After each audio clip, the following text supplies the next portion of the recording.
বন্ধুরা কেমন আছেন সবাই? আজকে দেখুন আমি এসেছি চন্দননগর ফেরিঘাটে, যে লঞ্চ পরিষেবা হয় উত্তর 24 পরগনার সাথে হুগলির সংযোগ রক্ষাকারী জলপথে। এটা একটা গুরুত্বপূর্ণ ফেরিঘাট। ওপারে হচ্ছে উত্তর 24 পরগনার জগদ্দল, আর এপারটা হচ্ছে হুগলির চন্দননগর।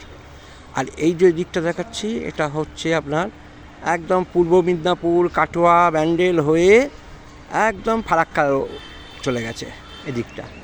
আর এই দিকটা দেখাই আপনাদের, এই দিকটা হয়ে গেল আপনার কলকাতা হয়ে বঙ্গোপসাগরে গিয়ে মিশেছে ভাগীরথী।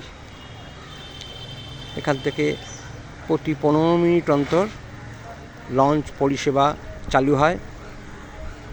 এই যে ফেরিঘাট, খুব মনোরম পরিবেশে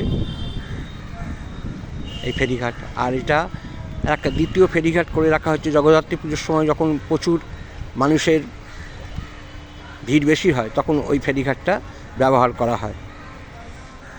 আর এই দেখুন ঘাটটা কীরকম গড়ানভাবে তৈরি করা হয়েছে।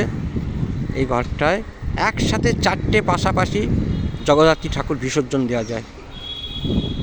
এই যে গড়ান দেখুন।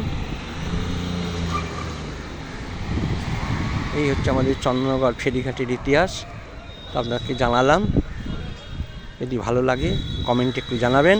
আর এরকম ভালো ভালো ভিডিও পেতে অবশ্যই আমার পেজটাকে একটু ফলো করবেন।